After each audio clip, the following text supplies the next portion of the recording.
Any previous meeting of these two teams back in Hong Kong in 1996. Now both Engel and Trussier have spent the past few days complimenting each other on their respective achievements, even going as far as to suggest that each the other had a real chance to win the World Cup. Now, the squads assembled are full strength. Engel's squad, he feels, needs more of a test than were provided by the Faroes or Northern Ireland. And there are no surprises in a lineup which includes the naturalised Pole, Emmanuel Olisadebe, one of the top three strikers in qualifying. There's a starting position too for the Schalke duo, Waldock and Haito, both of whom who've overcome late injury worries. Now, Trussier recalls the European-based midfielders Nakata, Ono and Inamoto. Their positions under even more threat after the 1-0 win in the Nagai Stadium last week over the Ukraine, all done without them. It's not all good news there. Nanami and Morioka and Hattori are all out injured, and Uemura, the captain of Hiroshima, who would have been going, is out with knee ligament damage and will miss the World Cup finals. Olisadebe through the centre, great chance here for Emmanuel Olisadebe. Andrei Shevchenko is the only one that scored more than him in the World Cup qualifiers. And Ebi San, oh, to do him justice, the pitch didn't do him any favours at all. Japan are lining up alongside Russia, Belgium, Tunisia, and Poland with South Korea, Portugal and the USA. Siniono's wide. Itikara is wide on the right. Number 26, 7 in the centre there is Nakata as the ball comes in and clears everybody before it dropped to Miyamoto.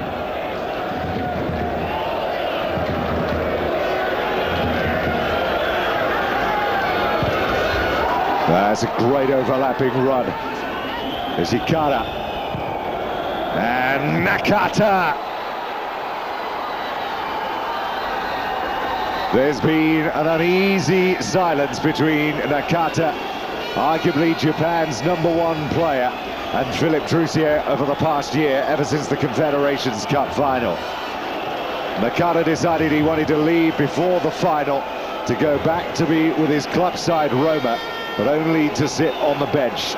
It didn't endear him, and a move away from Roma to Parma, which hasn't gone according to plan, has led to Trussier to suggesting that maybe he's not even going to take him to the finals. It's all kidology, really. Now, there's been something thrown on the field at Dudek.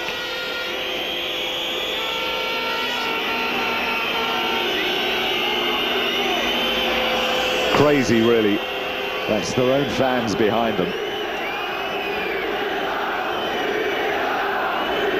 Jerzy Dudek has conceded 1 goal in the last 9 games for Liverpool. Signed after 3 games at Feyenoord earlier on this season.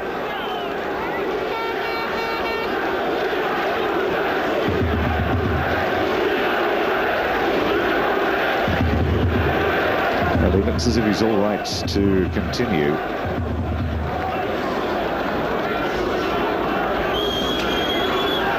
There was actually a firework that was thrown onto the field. There it is, and it lands right next to him. And by the time he sees it, it's exploded, and it's probably some form of damage to his ear now. The referee just making a note of the time. Japan still leading by 1-0.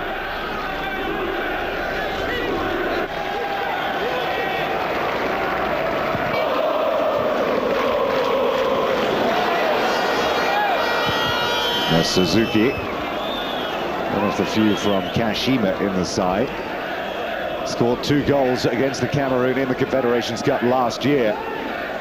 He's a really aggressive little player. It's another corner off of Haito.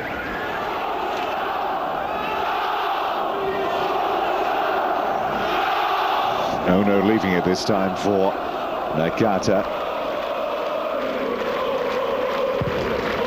Or is it wide this time? What a fantastic save from Dudek.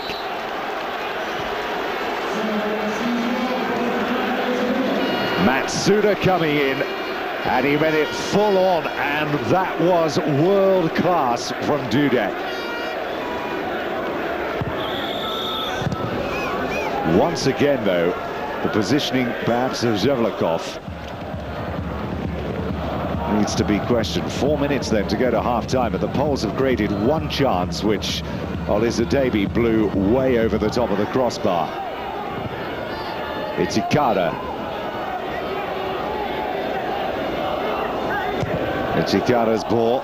Takahara's dropped it, he's up again! Takahara, what a finish! And they really don't know what's hit them here, Poland. Despite the poor quality of the playing surface, Takahara was on the floor and up again, the ball in the back of the net, before there was any response whatsoever from the Polish defenders. Just look at that for a speed and reaction from Takahara. His second international goal, Takahara. He's been playing this season for Boca Juniors after moving there last August, but he's apparently in a really bad run of form. Now this is Nakata, could make it 3-0 before half-time. That is a savage waste of a great opportunity. And Nakata knows that he should have done better. No problems with the pitch that time, just tried to roll it past. And Dudek stood up, waited till he committed himself, and then just dived at his feet.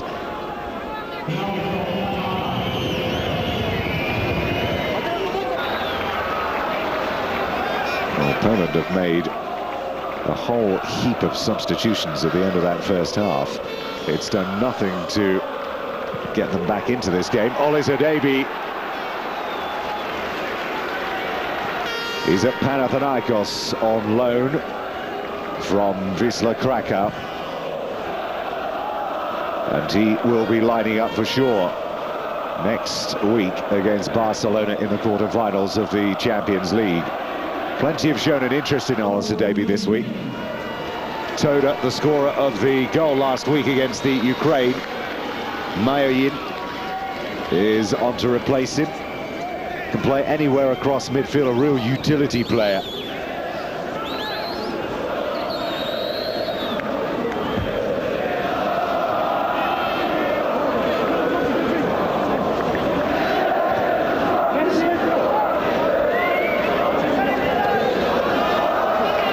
Poland 14th in the all-time list in terms of World Cup success. Again, shabbily given away that time.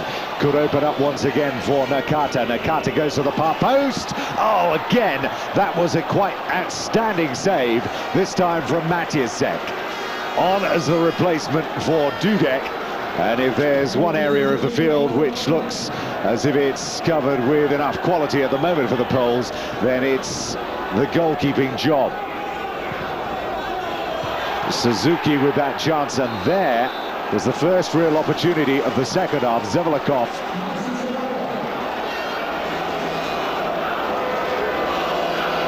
just getting in front of his man there.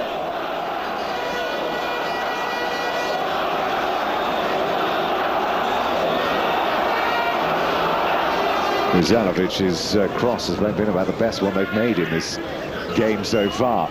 They've not come close to scoring in this second half after that chance from Olisadebe and Zevlakov. 30 minutes without an attempt on goal, and the man they call the White Witch Doctor has put one over yet again on the Poles.